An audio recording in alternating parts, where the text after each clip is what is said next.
Baliyə 2 uşaqla bir sutkaya yaxın yol getməyə dəyirmi? Ümumiyyətlə necə yerdir? Bali İndoneziyaya məxsus adadır. Biz ora getmək üçün Bakıdan 4 saat Dohaya uçduq. Gecə saat 1-də çatdıq və səhərə qədər burada gözlədik. Əgər Dohaya tranzit gəlib bir neçə saat gözləməli olsanız, hava limanında yüngül isti örtü istəyə bilərsiniz. Mən də təsadüfən soruşub öyrəndim. Çünki hava limanı həqiqətən də çox sərin olur. Səhər saat 8-də Dohadan Balinin paytaxtı olan Denpasara 10 saat uçduq. Saat fərqinə görə Bali vaxtı ilə axşam saat 11-ə çatdıq. Elə bil təyyarədə səhərdən birbaşa axşama keçdik. Təyyarədə hər oturacaqda bunlar var idi. Uşaqlar üçün də hədiyyə verdilər. 2 dəfə yemək gəldi. Bu həyatda ən xoşbəxt anlardan biri də təyyarədə yemək vaxtıdır. Uşaqlar biraz yatdılar, qalan vaxtlarda təyyarənin oturacağındakı monitorda kinolara, oyunlara baxdılar. Biraz telefon, planşet başları qarışdı. Çünki təyyarədə Wi-Fi var idi. Belə baxanda Wi-Fi olandan sonra saatlarla uçmağa nə var? Nə qədər rahat olsa da həqiqətən də yorucuydu. Nəhayət Denpasara çatdıq. Hava limanındaykən maraqlı fiqurlarla qarşılaşdıq. Buradan yoxlanışı keçmək çox rahatdır. Çünki növbə gözləmirsən. Monitor vasitəsilə pasport göstərib keçirsən. Bizi otelə aparmağa transfer gəlmişdi. Denpasardan Ubud şəhərinə otelimizə maşınla 2 saatlıq yolumuz var idi. Özüm də yola çıxmazdan əvvəl xəstələndim. Otelə çatana qədər fikirləşirdim ki,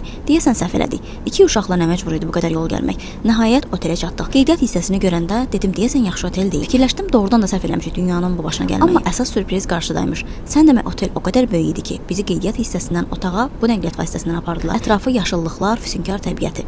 Otağı görəndə isə şoka düşdük. Necə sevindiksə, bütün yorğunluğumuz çıxdı. Standart otaq gözləyərkən suit otaqla qarşılaşdıq. Sən demə travel şirkəti rezervasiya zamanı standart otağımıza təsdiq ala bilməyib və özünü ziyan etsə də bizə suit otaq götürüb. Bundan ümumiyyətlə xəbərimiz yox idi. Öz aramızda bahalı həyatın sevincini səhvən təsadüfən də olsa yaşamaq çox əla hiss imiş. Bunu bizim üçün təşkil edən Exclusive Travel, xüsusilə Xədicə xanıma təşəkkür edirəm. Onlardan aldığımız ikinci turda. Hər şeyi elə həll edirlər ki, sən sadəcə istirahətin dadını çıxarırsan. Mən travel şirkətinin hekayələrdə paylaşan kimi izləyicilərim yazıb onlara hətta bir neçə nəfər artıq tur alıb. Buradan izləyicilərimə mənə olan güvən üçün təşəkkür edirəm. Bu arada Baliyə gəlmək üçün viza almaq lazımdır. Onu da tur şirkəti həll elədi. Bu isə bizim digər otağımız. Tərtəmiz, təmiri əla, çox gözəl və mənzərəsi möhtəşəm.